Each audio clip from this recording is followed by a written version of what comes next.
Hello and welcome back to my YouTube channel.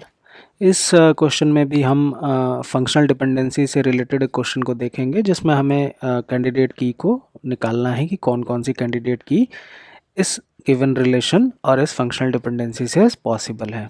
तो इससे पहले तक की जो भी वीडियोस हमने देखी थी उनमें हमने क्या किया था कि अगर मान लीजिए आपके पास कोई की है, अगर उसका हम क्लोज़र निकालेंगे तो उसमें हमें सारी वैल्यूज़ मिल जाती हैं, ए बी सी डी ई। इसमें हमें सारी वैल्यूज़ मिलेंगी। अगर हम किसी की का क्लोज़र निकालते हैं, किसी कैंडिडेट की का क्लोज़र निकालेंगे तो हमें टेबल में मौजूद सारी वैल्यूज़ मिलेंगी। मगर इनमें से कुछ वैल्यूज़ हमें फंक्शनल डिपेंडेंसी दे देता है। जैसे यहाँ पर हमको बी की वैल्यू मिल जाती है, यहाँ से देखिए हमें सी की वैल्यू मिल जा रही है, यहाँ से हमें डी की वैल्यू मिल जा रही है और यहाँ से हमें ए की वैल्यू मिल जा रही है। रह क्या गया? सिर्फ और सिर्फ ई। तो इसका मतलब है कि कैंडिडेट की में आपके पास ई होना ही चाहिए, क्योंकि ई की वैल्यू कहीं से भी हमें पॉसिबल नहीं है, कहीं से भी हमें मिल नहीं पा रही है हमें ई की वैल्यू।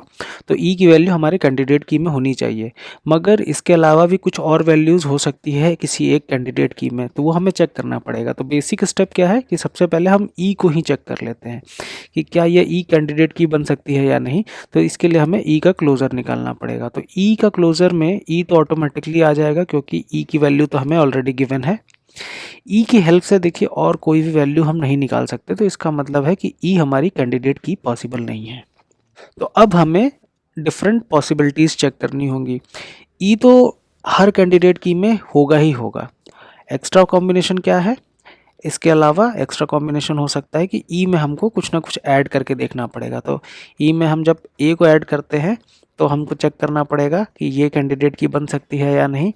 फिर उसी तरह बी को ऐड करेंगे ई में, उसी तरह सी को ई में ऐड करेंगे और फिर डी को ई में ऐड करेंगे और चेक करेंगे कि ये कैंडिडेट की के लिए पॉसिबल है या नहीं है। तो सबसे पहले हम इसका क्लोज़र निकाल लेते हैं, ए और ई का क्लोज़र। ए और ई के क्लोज़र में ए और ई दोनों रहेंगे। अब देखिए ए की मदद से हमें बी की वैल्यू मिल जाती है, ए की वजह से हमें बी की वैल्यू मिल जाती है। अब हमारे पास वी की वैल्यू है तो उससे हमें सी की वैल्यू भी मिल जाती है, सी की वैल्यू की वजह से हमें डी की वैल्यू भी मिल जाती है। तो यहाँ पर देखिए हमें सारी वैल्यूज़ मिल गई, तो इसका मतलब है ये कैंडिडेट की बन जाएगी। अब हम बी और ई की क्लोज़र को चेक करेंगे। तो बी ई की वजह से हमें बी ई तो मिलेगा ही मिलेगा। बी की हेल्प से हम सी को फाइंड कर सकते हैं, सी की हेल्प से हमको डी की वैल्यू पता चल जाएगी और डी की हेल्प से हम ए की वैल्यू निकाल सकते हैं। तो इसका मतलब है कि बी और ई दोनों हमारी कैंडिडेट की बन गई। अब हम इसको चेक करते हैं सी और ई। सी ई की वजह से हमें सी ई तो मिलेगा ही मिलेगा। सी की हेल्प से हमको डी मिल जाता है, डी की हेल्प से हमको ए मिल जाता है और ए की हेल्प से हमको बी मिल जाता है। तो इसका मतलब है ये भी हमारी कैंडिडेट की बन जाएगी। अब हम डी ई को चेक करेंगे। डी ई की वजह से डी ई तो मिल ही जाएगा, डी की हेल्प से हमको ए की वैल्यू मिल जाती है, ए की हेल्प से हमें बी की वैल्यू मिल जाती है। अब बी की हेल्प से हमको सी की वैल्यू मिल जाती है। यहाँ पर देखिए बी की हेल्प से हमें सी की वैल्यू मिल जाती है। तो यहाँ भी हमें सारी वैल्यूज़ मिल गई, ए से लेके ई तक की सारी वैल्यूज़ हमें मिल गई। तो इसका मतलब ये चारों हमारी कैंडिडेट की बन जाती है। अब इसके अलावा हमें ये चेक करना है कि कोई ऐसा कैंडिडेट की तीन एट्रीब्यूट से पॉसिबल है कि नहीं। अभी तो देखिए हम हमारे कैंडिडेट की में ई तो होना ही चाहिए था और ई की हेल्प से दो एट्रीब्यूट के जितने भी कैंडिडेट की बन सकते हैं उनको सबको हमने चेक कर लिया और ये सारे कैंडिडेट की के लिए एलिजिबल है। अब हमें ये चेक करना है कि कोई ऐसा कैंडिडेट की जो तीन एट्रीब्यूट का पॉसिबल है या नहीं है। मगर अब ये देखिए कि ई तो वहाँ पर होगा ही होगा। अब हमारे पास दो ऑप्शन और हैं। इन दोनों में हमको कौन कौन सी वैल्यू रखनी है? ए बी सी डी। इन चारों एट्रीब्यूट्स में से इनमें से कोई एक एट्रीब्यूट इन दो प्लेसेस पे आएंगे। तो अगर हमने सपोज ए को यहाँ रख दिया, यहाँ पर ए रख दिया, तो ये देखिए ये हमारी कैंडिडेट की बन गई, क्योंकि ये हमारी ऑटोमेटिकली एक कैंडिडेट की है। इससे पहले हमने इसको निकाल रखा है। तो जब भी हम अगर यहाँ पर कुछ और रखेंगे, सपोज हमने यहाँ पे बी रख दिया, तो ये सुपर की बन जाएगी। क्यों? क्योंकि कैंडिडेट की में कुछ भी हम ऐड करते हैं तो वो हमारी सुपर की बन जाती है।